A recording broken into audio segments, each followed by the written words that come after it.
What's going on, Falcons fans? Logan here. Welcome back to Rise Up Rundown, and if you're new here, welcome. So with 2, maybe 3 disappointing seasons in a row, the Atlanta Falcons are kind of in a scary spot. Despite all the talent, will they ever reach another Super Bowl?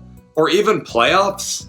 Realistically, I think this team has one more season left in their Super Bowl window, and I think just one thing they could do in the offseason can really change the game. Let's get into that. You know the saying, one person can make a difference? Yeah, I used to never believe in that, but I'm starting to now. Instead of being simple and going straight to the point, I thought I'd have a little fun and give out hints on where I'm trying to go here.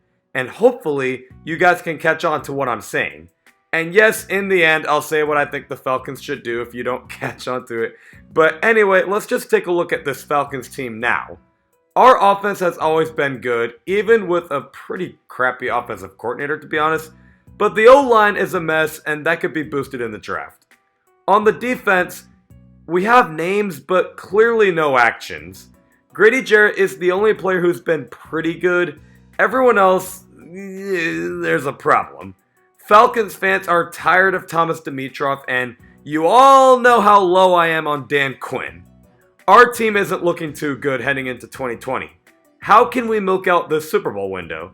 Well, let's look at other teams and how they found success. The San Francisco 49ers drafted Nick Bosa, and all of a sudden they look like a Super Bowl contender, especially on defense. What about the Los Angeles Rams? You think maybe Aaron Donald helps them win games? Or maybe we don't have to talk about this year, we can go back to 2015. It virtually only took one player in Von Miller to stop Cam Newton and the Carolina Panthers in the freaking Super Bowl. And with the Chicago Bears, I know they're not good this year, but last year, what was the one simple thing they did to have a successful season? Grab Khalil Mack.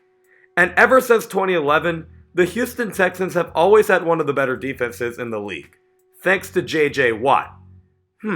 What do all of those players have in common? They're all pass rushers, elite pass rushers. And for whatever reason, they're so elite that their team has been winning games because of it.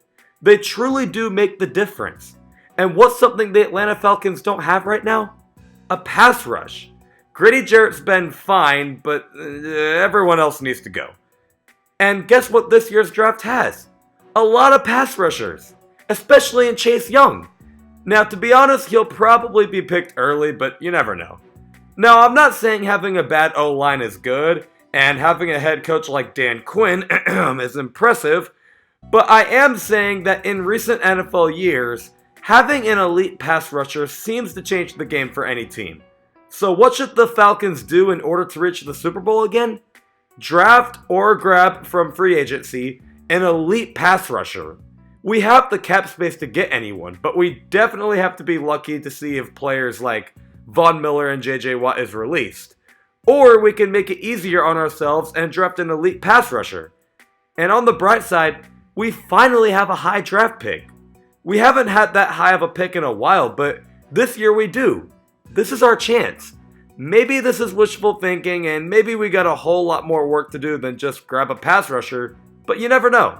One player can make a difference, and grabbing an elite pass rusher, something the Falcons never really had, can maybe change this team for the better. But that's all I really got. I hope you guys liked this video. Let me know what you guys think, and as always, rise up.